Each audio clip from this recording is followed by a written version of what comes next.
Hi hello friends, എല്ലാ കൂട്ടുകാർക്കും നമ്മുടെ പത്തരമാറ്റ് സീരിയലിൽ ഇനി വരാൻ പോകുന്ന ഒരു അടിപൊളി എപ്പിസോഡിന്റെ റിവ്യൂയിലേക്ക് തന്നെ സ്വാഗതം കേട്ടോ. ചാനൽ ആദ്യമായിട്ടാണ് കാണുന്നുണ്ടെങ്കിൽ ഒന്ന് സബ്സ്ക്രൈബ് ചെയ്ത് ലൈക്ക് ചെയ്ത് സപ്പോർട്ട് ചെയ്യാൻ വേണ്ടി മറക്കല്ലേ. അങ്ങനെ നാളെയാണ് നമ്മുടെ അനിയുടെ വിവാഹ നിശ്ചയ ചടങ്ങുകൾ നടക്കാൻ വേണ്ടി പോകുന്നത് കേട്ടോ. അനിയുടെ വിവാഹ നിശ്ചയത്തിനാണെന്നുണ്ടെങ്കിൽ അനിക്ക് ഒട്ടും തന്നെ താല്പര്യമില്ല. അനി ആകെ അങ്ങോട്ടും ഇങ്ങോട്ടൊക്കെ ആടി ഓലഞ്ഞിങ്ങനെ നടക്കുകയാണ്. നമ്മുടെ അനാമികയുടെ അച്ഛനാണെന്നുണ്ടെങ്കിൽ നവീൻ്റെ വീട്ടിലേക്ക് പോകുമ്പോൾ ഞെട്ടിക്കുന്ന സംസാരമാണ് അവിടെ കേൾക്കണത്. നവീൻ്റെ അമ്മ അവസാനം ആ വിവാഹത്തിന് സമ്മതിച്ചു. നവീൻ ഏതെങ്കിലും ഒരു പോലീസ് വേണമെങ്കിൽ വിവാഹം കഴിച്ചോ, നിന്റെ വിവാഹം നീ തീരുമാനിച്ച് എന്താ നടത്തിക്കോളാൻ അവസാനം അമ്മ സമ്മതിച്ചോട്ടെ. അതിന്റെ ഒരു സന്തോഷത്തിലാണ് നവീൻ. അപ്പൊ ഇവർ ഈ സംസാരിക്കുന്നത് കേട്ടുകൊണ്ടിട്ടാണ് നമ്മുടെ അനാമികയുടെ അച്ഛൻ അവിടേക്ക് വരുന്നത്. അദ്ദേഹത്തിന് ഏകദേശം കാര്യം മനസ്സിലായി. നവീനാണെന്നുണ്ടെങ്കിൽ ഇവരെ മുന്നിൽ നിർത്തിക്കൊണ്ട്, അതായത് അനാമികനെ മുന്നിൽ നിർത്തിക്കൊണ്ട് നന്ദുവിനെ സ്വന്തമാക്കാൻ വേണ്ടി നോക്കുവാണെന്നുള്ള കാര്യങ്ങളൊക്കെ നമ്മുടെ അനാമികയുടെ അച്ഛൻ മനസ്സിലാക്കി.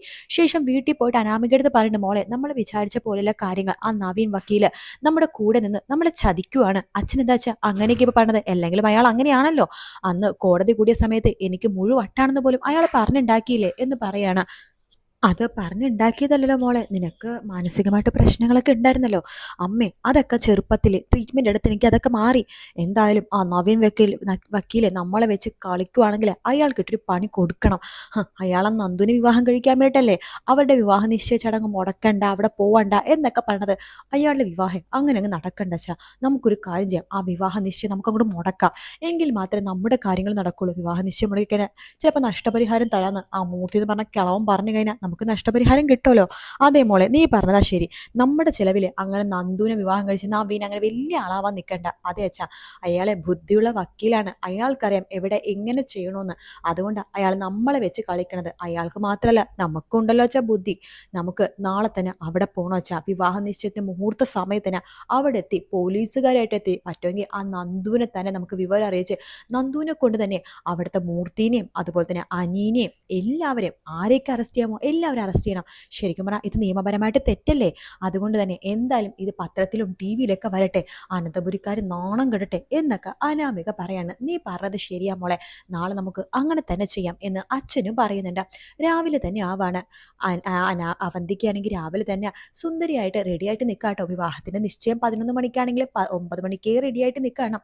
പക്ഷെ അനിയാണെങ്കിൽ കുളിച്ചിട്ട് പോലുമില്ല, അങ്ങോട്ടും ഇങ്ങോട്ടും നടക്കാണ്. എഴുന്നേക്കണത് പോലും 9:30 അതും ആദർശ് വന്ന് വിളിച്ചിട്ട്, എടാ അനി എഴുന്നേക്കടാ, സമയം എത്രയെന്ന് അറിയാവോ? എത്രയേട്ടാ?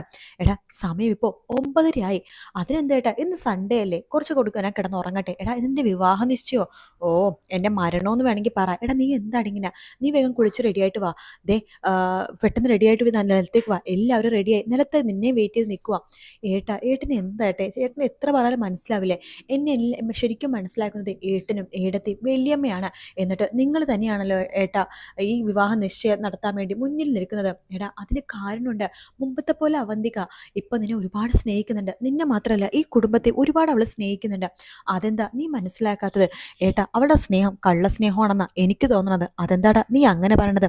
അല്ല അവളെ എനിക്ക് ഇഷ്ടമല്ല, വിവാഹം കഴിക്കാൻ താല്പര്യമില്ലെന്ന് ഞാൻ അവൾക്ക് എത്ര പ്രാവശ്യം പറഞ്ഞാണ്. അപ്പൊ അവൾക്ക് വാശി, എന്നെ തന്നെ വിവാഹം കഴിക്കണമെന്ന് അവൾക്ക് വാശി.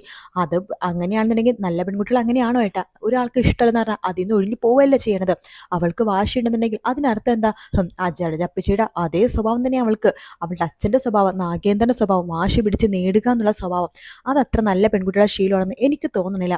എടാ അവൾക്ക് പ്രായം നല്ല ചെറുതല്ലേ, അവൾക്ക് പക്വതയായി വരുന്നേ ഉള്ളൂ. പക്ഷെ ഒരു കാര്യം ഉറപ്പാണ്, അവളായിട്ടുള്ള നിന്റെ ജീവിതം സുഖമായിരിക്കോടാ. കാരണം ഈ വീട്ടിൽ തന്നെ ജനിച്ചു വളർന്നൊരു പെൺകുട്ടി.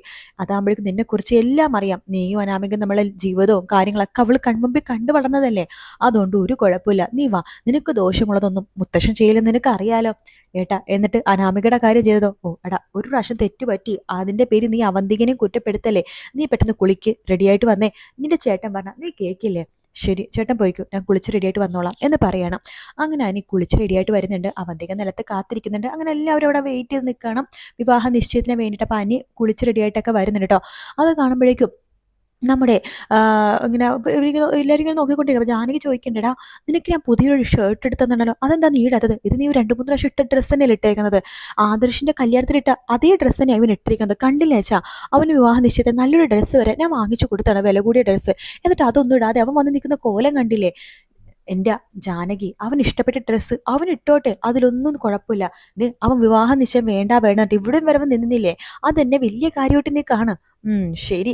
അതെ, മുഹൂർത്തത്തിന് സമയമായി. അപ്പോൾ മോതിരമാറ്റം ചടങ്ങ് നടത്തിയാലോ എന്ന് ചോദിക്കുകയാണ്. അതെന്താ വെച്ചാൽ ചെയ്യാം അച്ഛാ, സമയമായല്ലോ. ഇനിയിപ്പോൾ വേറെ ആരും പുറത്തുനിന്ന് വരാനും ഇല്ലല്ലോ എന്ന് പറയാണ്. അപ്പോൾ കനകയും നമ്മുടെ ഗോവിന്ദനൊക്കെ രാവിലെ തന്നെ വന്നിട്ടുണ്ടായിട്ട് നവ്യാണെങ്കിൽ ഈശ്വര കറക്റ്റ് സമയത്ത് അനാമിക വന്നാൽ മതിയായിരുന്നു.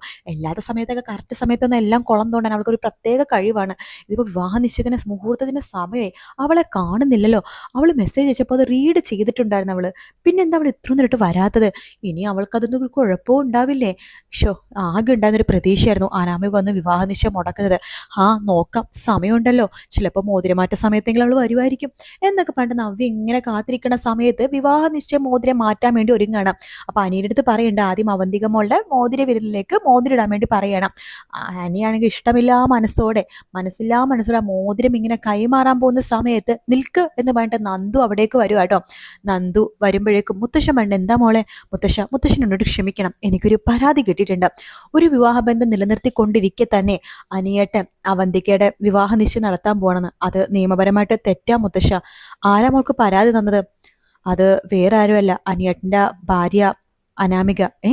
അവന്റെ ഭാര്യ അനാമികയൊന്നും അല്ല എന്ന് ജാനകി പറയുമ്പോഴേക്കും നന്ദു പറയണ്ട്, ആന്റി ഞാനൊരു കാര്യം പറയാം. നിയമപരമായിട്ട് ഇപ്പോഴും അനാമിക തന്നെയാണ് അനിയേട്ടന്റെ ഭാര്യ. അനിയേട്ടന്റെ ഭാര്യയായിട്ടുള്ള അനാമിക തന്നെയാണ് എനിക്ക് പരാതി തന്നിരിക്കുന്നത്. വനിതയായതുകൊണ്ട് തന്നെ വനിതാ പോലീസ് തന്നെ ഇവിടെ വന്ന് കസ്റ്റഡിയിൽ എടുക്കണമെന്നും ചോദ്യം ചെയ്യണമെന്നും പറഞ്ഞുകൊണ്ട് എന്നെ ഇപ്പം ഇങ്ങോട്ടേക്ക് വിട്ടത്. ഡ്യൂട്ടിയിൽ ഞാൻ തന്നെയായിരുന്നു. അതുകൊണ്ട് സോറി മുത്തശ്ശ, എനിക്ക് ഈ വിവാഹ നിശ്ചയം നടത്താൻ വേണ്ടി അനുവാദം തരാൻ പറ്റില്ല. അവരുടെ വിവാഹ നിശ്ചയം നിർത്തിവെക്കണം എന്ന് പറയണം. ഇതൊക്കെ മുത്തശ്ശൻ പണ്ട്, മോളെ എനിക്ക് നിന്നോട് വാത്സല്യം മാത്രമേ ഉള്ളൂ, സ്നേഹവും മാത്രമേ ഉള്ളൂ. പക്ഷെ നീ ഇപ്പം ചെയ്യണത് തെറ്റാ മോളെ. നിനക്കറിയാലോ അനാമികയുടെ സ്വഭാവം എന്താണെന്ന്. മുത്തശ്ശ, അനാമിക തെറ്റായിരിക്കാം, അവളുടെ ഭാഗത്ത് തെറ്റ് മാത്രമേ ഉണ്ടായുള്ളായിരിക്കാം. പക്ഷെ ഇപ്പം മുത്തശ്ശൻ ചെയ്യണതാണ് തെറ്റ്. ഒരു വിവാഹബന്ധം അത് വേർപ്പെടുത്താണ്ട് വേറൊരു വിവാഹത്തിലേക്ക് പോണത് ശരിയല്ലല്ലോ മുത്തശ്ശ.